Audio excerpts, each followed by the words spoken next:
guys, today I'm doing my monthly makeup declutter for March, and I do have a decent amount of products here, a little makeup bag that I'm going to be getting rid of. Then I do have a few chopping block things that I am deciding to keep for now, so I will start with those. So what I'm keeping is going to be the Marc Jacobs Tantastic bronzer.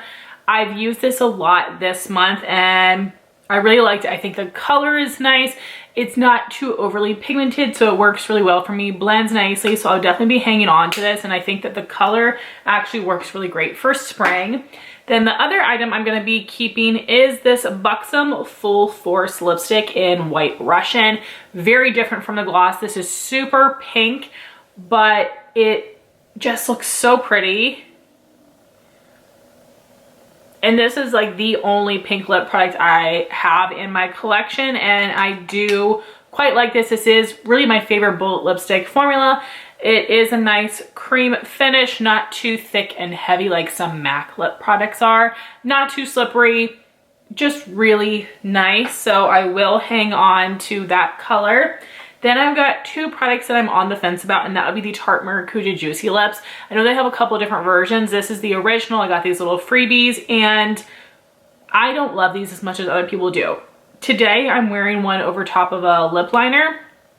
I am wearing this color, Rose, or Rosé. I don't see a little accent. And then I also have more of a peachy color. This one is Grapefruit, Rose, and Grapefruit. I know that these are sheer products, but they actually show up pretty well on me. Today I lined with the lip liner and filled in the corners, but then I just used the actual lipstick in the center and it worked nicely. These, I think it's just because they're so messy. It could be because of the mini packaging, but part of me wants to try to pan them as well. So I'm going to test them more and see what I want to do, or maybe I'll keep Rose and get rid of Grapefruit.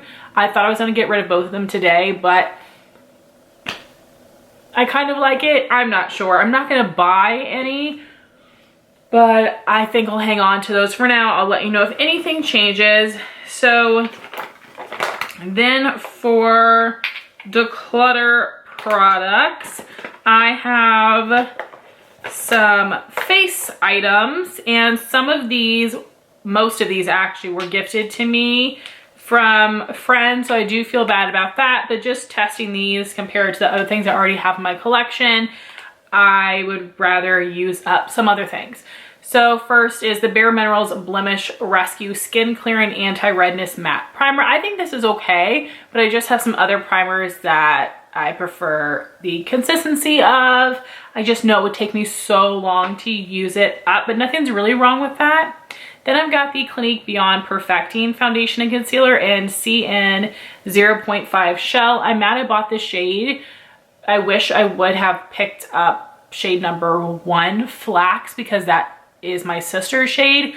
This is something I got as my congratulations, you made diamond again gift at Ulta, so I wish I would have gotten my sister's shade. This one does work pretty well for me, which is surprising. Clinique foundations, especially in the fair to light range, usually are very dark and very pink or orange. When I worked at the mall, I worked at Estee Lauder, but we did, you know, help out at each other's counters. I especially helped out at Clinique, and I had the most terrible time matching people because of their undertones, but this one is a nice neutral undertone. But foundation, wow, the foundation formula is just okay for me. Then the Catrice True Skin Hydrating Foundation in number 2 Neutral Ivory. People really went crazy for this, and I think that this is just okay. I did not really get the hype. I tried it several times, and I would rather just pan other things. I do have some people in mind for a lot of these products. Then we have the Milani Supercharged Brightening Under Eye Tint in Pink Rose. And I did try putting this over top of concealer because I did see that trend on TikTok and it didn't really work. I tried it underneath. It didn't really work either. This is such a hydrating product. It almost feels more like a eye cream, like a really thin one that has some of that pink pigment. It just didn't do enough to brighten for me. So I'm going to pass that. And then the Smashbox Studio Skin Flawless 24-Hour Concealer in Fair Neutral. This one, I love the applicator, the like arrowhead type of shape. I love that. This is good. I thought about trying to keep this to pan it, but I have other concealers I need to focus on this year. So this is a nice one, but in general, Smashbox does not super impress me, but this was nice, just not amazing. Gave good coverage though.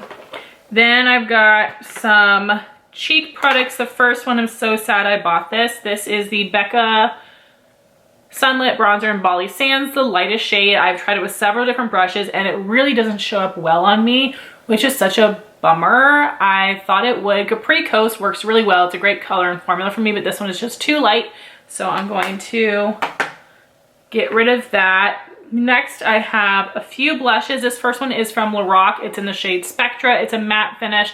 This is a very nice blush. Very pigmented, blends out nicely, but Lorac is just a brand that I don't really care about. And I have other similar blushes that I can get some use out of. Next is a pan blush that has made, I'm not sure if you can tell, quite a little mess in my palette, and that's because it has glitter in it. So there's just a ton of powdery kick up. This is the Sydney Grace blush in Pink Lemonade. It's a pretty lavender pink, but you guys know I'm not super into pink blushes. Now I have the two from the Pat McGrath Bridgerton palette. I also have one from Jouer, one from Artist Couture in palettes, so I don't feel like I really need individuals as well, because I wear peach more than pink, and really just the glitter in here is very annoying to me, so I am going to pass that one on. I definitely be interested in trying some of their matte blushes. Next is a highlight. This is the Becca Shimmering Skin Perfector in Lilac Geode. This is a very beautiful color, but it's super similar to Benefit Tickle, except that one's a little bit lighter and works better on my skin tone. This one has a little bit more purple in it, where that one is like a purpley pink that leans golden. They're super similar though, so I felt I didn't need to keep the both of them. I prefer the color and formula of Benefit Tickle, so I'm going to give this to Jean. She doesn't already have this shade, so I'll be excited to pass that on to her. This is a multi-purpose product. This is the Danessa Myricks Color Fix Glaze in Cupcake. I didn't try it on my eyes because I knew it would just be too sticky and would not feel good. I tried it on my cheeks and on my lips.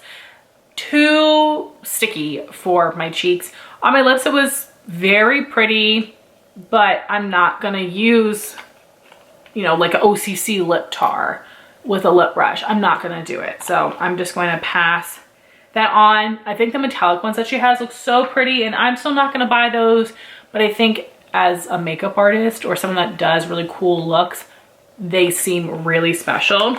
Then I have one single shadow that I'm gonna get rid of, although that reminds me, I did get rid of more singles. I took a picture on my phone, so I'll check that out. But this is Now and Zen from ColourPop. It's a white that has like a yellow gold flash, just a little chunky. I don't love the ColourPop shimmer shadow, so I'm gonna pass that on. And then let me check my phone to see the other eyeshadows that I decluttered. ColourPop Board Shorts is a really pretty golden bronze shimmer. I have other things. And then I got rid of two Juvia's Place singles. I will insert the picture of all of my singles here. And those are fine. They're really big. I just don't reach for them. I got rid of all four of my Color Ring singles. I have similar shades from other formulas. I think the metallic ones are really nice, but the matte was just okay, and the shimmer was more of a satin. And then I got rid of Urban Decay Lucky, which is a really beautiful coppery gold color that I depotted from a really old palette, and it was like a random size pan. So I decided to get rid of those, which I feel very good about. And then just some other miscellaneous things here. I have so many backups of this Lancome Sills Booster Mascara Primer. I haven't used this in over a year. I was trying to pan something else, and I think I still have 3 or 4 backups in my collection. So one is going to Jean, 2 I'm gonna put in a giveaway, and then I'm also gonna send Jean this Benefit Bad Gal Bang Blue Mascara. I have 2 of these. I'm gonna have a hard time even using the one, so I'm gonna pass on this other one. I love the original Bad Gal Bang though. Then for lips, I've got a couple balm type products. This first one is the Kosas Sport Lip Balm in the shade Pulse. I got rid of a little mini clear one last month, and the packaging on the full size is ridiculous, especially for a tinted option. It is just, you have to be very careful when applying it. The color on this is pretty, and the formula is not too thick or anything, but it just is not especially hydrating. And this is something I would reach for, not for the color most likely, but for the hydration, and it's really not there. Then we have this Ciate Raspberry Burst Exfoliating AHA Lip Serum, and it's an interesting consistency that basically soaks right into your lips. It's a little roller ball, and I'm sure it's doing something, but I just don't notice what it's doing. It feels like an extra step. You definitely need to put a balm on top of this, so I'm not gonna keep it. Then I've got 2 color lip products. This is something that I've wanted to love so much. This is the Bite Beauty Amuse Bouche lipstick in Meringue. They've redone their lip product line so many times. I'm sure you guys have seen now that the brand is going away. I'm not surprised. It's a little bit of a bummer, just in general, although I haven't loved or even tried a ton of their products. This is a cream lipstick formula that I find to be too heavy, and I feel like I really need to kind of like blend the lipstick around the edges, or it just looks like too thick and creamy of a product. Even though it's not super glossy, the Buxom formula is just so much better than this one for some reason, and I really wanted to like this color, and I do. See, now it just looks like a thick cream that's not super glossy. The Buxom is actually more glossy. Something about the formula and the color is just off. And then I'm also going to get rid of this MAC Powder Kiss lipstick in Reverence. This was it is a pink shade. And I just am not a super fan of the Powder Kiss line. It is like a thin, slippery, silicone type formula. I feel like it doesn't look bad in a swatch, but on my lips, I feel like I really need to layer it up to get even pigment, which is very annoying, and I'm just not in love with that color on my lips, unfortunately, even though, again, it looks so pretty in a swatch. Then our 2 nail polishes I forgot to show you guys last month, and they would be some OPI shades. Both of these have a great formula. I just don't think I'm gonna wear these shades over others, and I really wasn't that excited about my winter polishes, so I'm trying to add in a few extra fun shades and just curate that a little bit more so I will enjoy it as a whole more, and I think it's working. So this first one is Topeless Beach, and I actually got this as a manicure color when I was interviewing for my current job, so that's cute. But I'm not a nostalgic person, and like, I enjoy my job, but this is not the job of my dreams either, so I can let go of that. And then this one's a little bit tough. This is DS Radiance. This is an amazing foil silver polish, but I have Color Club Harp on it, which is a silver holographic, and OPI Topeless, and OPI Designer De Better, which is like a platinum with copper reflex. I just have similar polishes that are a little bit more special that I will wear over this one, but it's such a good formula. They really both are. So guys, those are all the things I'm going to be getting rid of this month. Let me know your thoughts on them. There are some things that I'm like, oh, I want to try that a time or 2 more, but like right now, especially after the Sephora VIB sale, I have so many primers, foundations, concealers that I feel like I can't keep these also. And nothing's really wrong with any of them, except I didn't like this Milani, but nothing's wrong with the rest of them. They just weren't special enough. So would love to hear your thoughts on all these products in the comments down below. Especially let me know your thoughts on these Tarte Maracuja Juicy Lips. Do you think that they're worth the hype or that they're overrated? Should I keep them and try to use them up? Should I let them go? Should I keep one shade over the other? I'd love to hear your thoughts. Thank you guys so much for watching this video. Please like, comment, and subscribe, and I'll talk to you soon. Bye, guys.